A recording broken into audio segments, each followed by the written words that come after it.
அன்பர்கள் அனைவருக்கும் வாழ்த்துக்கள். இன்றைய தலைப்பாக மன வாழ்க்கை. மன வாழ்க்கை சிலருக்கு பாதிப்படைகிறது. அது ஏன்னு பார்க்கலாம். இப்போ மன வாழ்க்கைன்னா, அந்த ஒரு ஜாதகர் திருமணம் நடைபெற்ற பிறகு அவருக்கு நடக்கக்கூடிய அந்த வாழ்வு, அந்த வாழ்க்கை தான் மன வாழ்க்கைன்னு சொல்லுவோம். இப்போ மன வாழ்க்கை ஆனதுக்கு அப்புறம் கொஞ்ச நாளுக்கு அப்புறம் குடும்ப வாழ்க்கையாக மாறும். அப்ப குடும்ப வாழ்க்கைன்னா, ஏற்கனவே அந்த ஜாதகர் தன்னுடைய குடும்பத்துல இருந்திருக்காரு. என்ன குடும்பம்னா, அவருடைய அப்பா, அம்மா குடும்பத்துல இந்த ஜாதகர் இருந்திருப்பாரு. அப்படி இருக்கும் பொழுது இப்போ மனம் செய்து திருமணம் முடித்து இன்னொரு வீட்டுக்கு போய் அவருடைய மன வாழ்க்கையை வாழக்கூடிய சூழல் இருக்கு. அப்படி இருக்கும்போது அந்த மன வாழ்க்கைக்குரிய காரகம் எதுடான்னா, அவருக்கு கலத்தர காரகம் சொல்லுவாங்க. அது 7ஆம் இடம். அது ஆணுக்கா இருந்தாலும் பெண்ணுக்கா இருந்தாலும், ஒரு கணவனுக்கு மனைவி 7ஆம் இடம், ஒரு மனைவிக்கு கணவன் 7ஆம் இடம். அப்ப அந்த 7ஆம் இடம் ஜாதக ரீதியாக எப்படி இருக்குதுன்னு பார்க்கணும். அந்த ஜாதக ரீதியாக 7ஆம் இடம் நல்ல சுபத்தன்மையாக இருந்தால் அவர்கள் நல்ல ஒரு அன்பான கணவன் அல்லது அன்பான மனைவி, குடும்பத்தை நல்ல வழியில் நடத்தக்கூடிய ஒரு மனைவியும், குடும்பத்தை கட்டி காப்பாற்றக்கூடிய ஒரு கணவனும் இருக்கிறாங்க, பார்த்து தான் இருக்கிறோம்.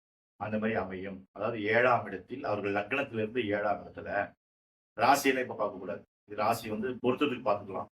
ஆனா ஒரு ஜாதக கணத்துல ஒரு திருமணம் வரும் பொழுது அவங்க ஜாதகத்தை பார்க்கணும்.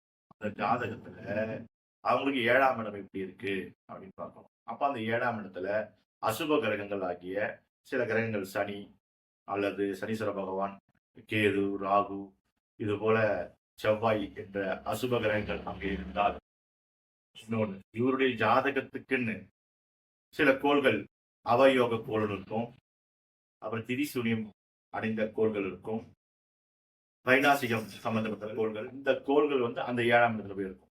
அப்படி இருந்தாலும் அந்த கோள்களுடைய வலுவை குறைச்சிட்டு அந்த கோள்களுக்கு உண்டான நிவர்த்திகளை செஞ்சுட்டு அதுக்கு பிற்பாடு இவர்கள் வந்து திருமண வாழ்க்கை செய்தாங்கன்னா, அந்த வரக்கூடிய அந்த திருமணத்தில் வரக்கூடிய அந்த மன வாழ்க்கையில் வரக்கூடிய அவருடைய அந்த கசப்பு, அந்த மன வாழ்க்கையினுடைய சில விஷயங்களை தவிர்த்துக்கலாம். இப்போ என்கிட்ட வந்து ஜாதகம் பார்க்க வர பெரும்பாலும் வந்து நிறைய பேர் வந்து இந்த மன வாழ்க்கை பாதிப்படைஞ்சு வந்தாங்கன்னா, அவங்க என்ன சொல்லுவாங்கன்னா, என்னுடைய கணவர் வந்து என் மேல சந்தேகப்படுறாரு. ஒண்ணு. அது மட்டும் இல்லாம என் கணவர் என் மேல அன்பாக இருக்க மாட்டாரு. அப்புறம் என் கணவர் என்னுடைய மாமியார் பேச்சு தான் கேட்காரு. அவங்க அம்மா பேச்சு தான் முக்கியமா கேட்பாரு. என்னால கண்டுக்கவே மாட்டாரு. ஒரு ஆசா பாசமே இல்லாம இருக்காரு. அப்புறம் வந்து கணவர் வந்து எங்களுடைய அம்மா வீட்டுக்கு நான் போனனாலே எனக்கு பர்மிஷன் கொடுக்க மாட்டாரு. எங்க அம்மா வீட்டுக்கு அவர் வரமாட்டாரு. இந்த மாதிரி பல்வேறு சிக்கல்களை வந்து பெண்கள் சொல்றாங்க. இதே சில ஆண்கள் வரும்பொழுது தன்னுடைய மனைவிமார்களை பத்தி அவங்க வந்து வீட்டுக்கு வந்து எந்த வேலையும் செய்யறது இல்ல. அவங்களுடைய ஸ்டைலிஷே வந்து ஒரு மாதிரியா இருக்கு. அவங்க வந்து எங்க குடும்பத்தோட ஒத்து வர மாட்றாங்க. எங்க அம்மா கூட ஒத்து வர மாட்றாங்க. எங்க அம்மா கூட வந்து தன்மையா பணிஞ்சு பேசி ஒரு குடும்பத்தை வழி நடத்தணும்னு ஒரு எண்ணமே அவங்களுக்கு இருக்க மாட்டேங்குது. தனி குடுத்தனம் போலாம் வாங்கன்னு சொல்றாங்க. இந்த மாதிரி பிரச்சனைகள் ஆண்கள் நிறைய சந்திக்கிறாங்கன்றத என்னுடைய கிளைண்ட் வந்து சொல்றாங்க. அதுக்கு நேரடியா அவங்களுக்கு 7ஆம் இடத்தை தான் நான் ஃபோக்கஸ் பண்ணேன்.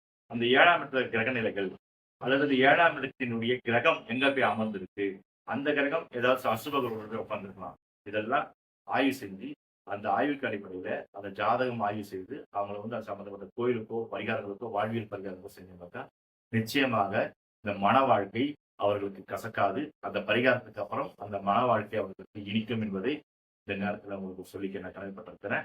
அதனால இந்த மாதிரி தகவல்கள் நிறைய வந்துட்டு இருக்கும். நிறைய பிரச்சனைகள் உள்ளவர்கள் இருக்காங்க. அவங்க பிரச்சனைகளுக்கு அந்தந்த ஜாதகத்துல அந்த விளக்கம் இருக்கு. அதை எடுத்து நம்ம கையாளணும். ராசிக்கு பார்த்தனே ராசிக்கு எப்படி இருக்குன்னா அதெல்லாம் வந்து அதற்கு பொதுவான பலன் அதெல்லாம். அது ராசிக்குன்றது பொது. அதெல்லாம் நீங்க பார்க்கணும். உங்களுடைய ஜாதக கட்டம் என்ன சொல்லுது? உங்களுடைய பர்த் ஆஃப் டேட் ஆஃப்ல அன்னைக்கு என்னென்ன பொசிஷன்ஸ் இருக்கு? அந்த கோள்களுடைய பொசிஷன் நிலை என்ன? அவங்க சுபத்துவமா இருக்காங்களா? உங்களுக்கு வந்து அதாவது நெகட்டிவா இருக்காங்களா? பாசிட்டிவா இருக்காங்களா? இதெல்லாம் பார்த்து ஒரு அனலைஸ் பண்ணணும். உங்களுடைய ஜாதகத்தை நீங்க ஃபுல் அனலைஸ் பண்ணிட்டு, அதுக்கப்புறம் அந்த ஜாதக பிரகாரம் உங்களுடைய வாழ்வு நடத்தினா கண்டிப்பா 100% உங்களுக்கு வந்து சக்சஸ்ஃபுல்லாக மாறும் என்றதை இந்த நேரத்தில் தெரிவிச்சுக்கிறேன். இந்த சேனலை முதல் முறையா பார்க்குறவங்க யாராவது இருந்தீங்கன்னா சப்ஸ்கிரைப் பண்ணுங்க. இந்த தகவல் உங்களுடைய நண்பர்களுக்கும் பகிருங்க. ஏன்னா உங்களுடைய சுற்றி இருக்கிற நண்பர்களுக்கும் இந்த மாதிரி ஏதாவது பிரச்சனைகள் இருக்கலாம். அதனால் அவங்களுக்கும் இதை பகிருங்க. நன்றி, வணக்கம், வாழ்த்துக்கள். மீண்டும் ஒரு பதிவில் சந்திப்போம். வாழ்க வளமுடன்.